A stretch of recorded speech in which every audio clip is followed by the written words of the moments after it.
on BBC Radio London.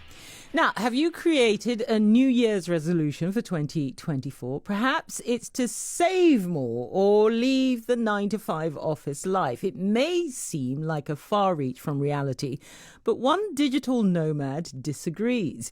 In 2017, Kayla Ihrig was a blazer-wearing, espresso-serping corporate who seemed to have it all, including a high-flying career in marketing, except she felt that she was sleepwalking through a life that was passing her by. So she changed it up and has written a book based on her journey. Kayla joins me now to tell us more. Hello, thank you so much for joining us. First of all, where in the world are you? I am in Split, Croatia. Thank you so much for having me. Wow. How did this all start? It started in 2017 whenever I got my dream job, and the shine wore off very quickly. And I was 23, and I was looking at the next, several decades of my life, and it scared me. I kind of felt like the norm was to wait all day for 5 p.m. and all week for the weekend and all year for your holiday. And that was just such a terrifying prospect that I saw these other people doing something different online, these digital nomads. It was so elusive to me. I had never really traveled internationally, and I decided to give it a try. I thought if other people can figure it out, then maybe I can too. And if not, worst case scenario is I end up back where I am. So yeah, that was a long time ago, it feels. I mean, it's quite a risky thing, isn't it? Because you're leaving behind home, you're leaving behind potentially safety and security, you're going into a place that you don't know very well. How did you work out the logistics of it? Once I found work online as a freelance writer, the logistics are, it comes down to your kind of personal organization and how well you're able to plan out your work and your travel days versus your work days. It's actually not that different than kind of just organizing life admin at home, but a few curveballs, always being ahead of schedule helps, but it's actually, you get the hang of it pretty quickly. And how do you choose where to go? Presumably you're not staying in one place all the time. No, I follow the weather normally, and mixing it up with places that I would love to go and stay, but it's out of my price range. I'm a pretty budget traveler, so keeping tapping into opportunities. For example, being in Split, Croatia right now, it's off season, so my Airbnb was only a third of the price. So being able to come here and stay longer and get a good discount. It's a little bit cold for me. I won't lie, but it's not as cold as it would be in Chicago or the Netherlands or any of the other places that I was living whenever I wasn't nomadic. And how long will you stay there? Staying here for a month, that's about the speed at which I travel with my husband. We like to go kind of 1 month at a time because you get a big discount on Airbnb if you book for a month. Right. So that's kind of our comfort level. And you feel like a local, you know where the best, the cheapest groceries are, and you get to know the local cats and they come over. You feel like a month is long enough to feel at home.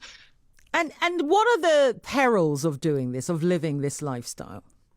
Oh, exhaustion. I think decision fatigue is probably the biggest. You're kind of in this nonstop decision loop where, okay, I arrived here this month. Do I want to stay? Do I want to go? And what about going out? If you think about safety, if you're going somewhere that's, let's say, not as safe as your home country, then you're in this hypersensitivity thinking, should we get one more beer? Are we going to be safe walking home?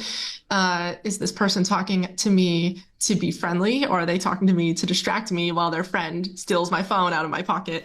So there's a lot, I would say, the nonstop decision loop that you don't experience at home. If you just wake up, you know where you'll wake up, you know what you'll eat for breakfast, how you'll go to work.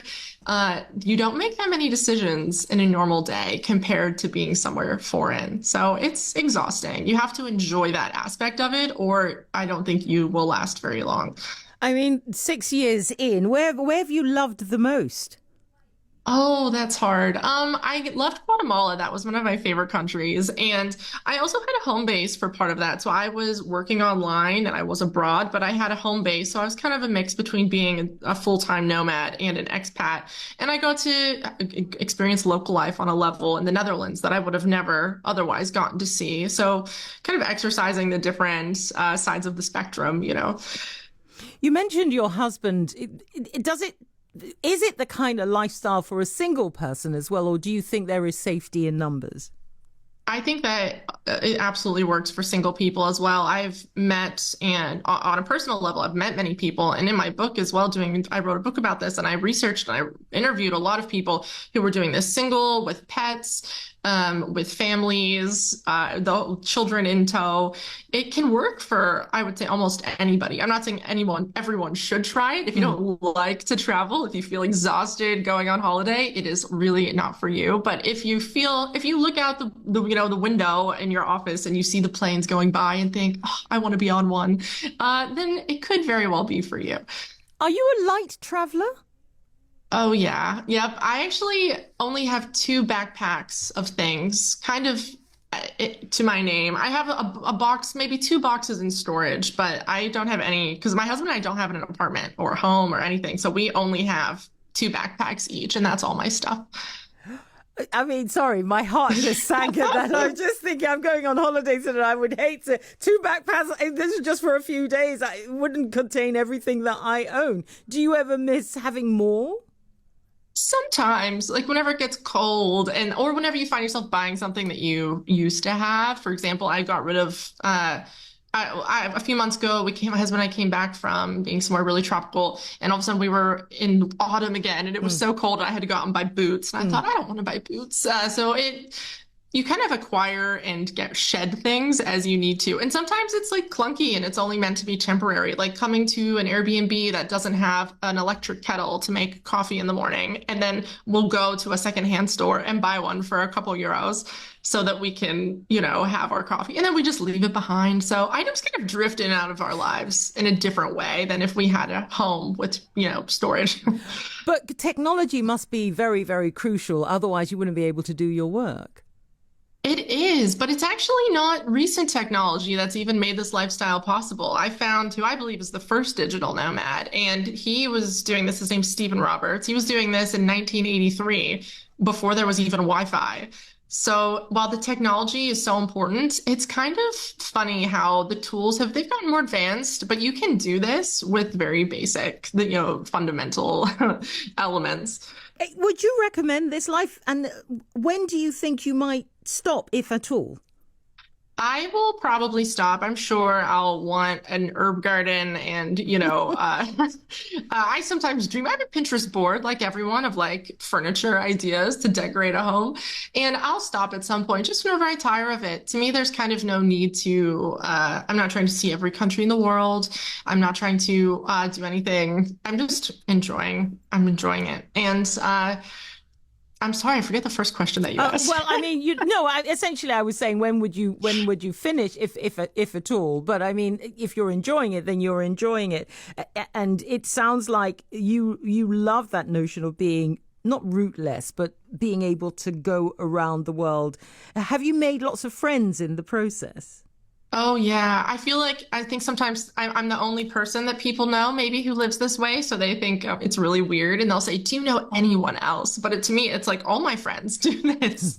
I've met them in hostels and bars. If you're in a country that doesn't get a lot of foreigners, sometimes you'll just see them across the way and make eye contact. You think, wait, you don't look like you're from here. And then you just, go together like magnets and say, oh, how long have you been traveling?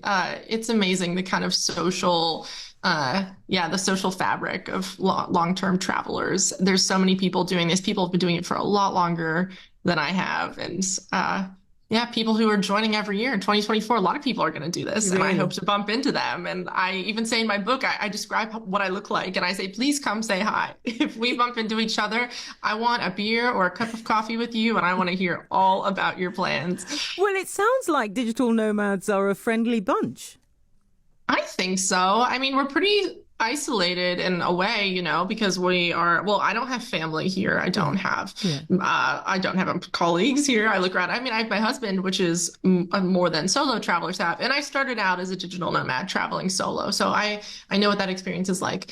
But you end up, I don't know, you're very open. And I think you just have to be open if you pursue travel because you want unexpected things to happen. You want someone to make chit chat and invite you over their house for dinner and become friends. You kind of have to, I think most people are naturally open to those experiences.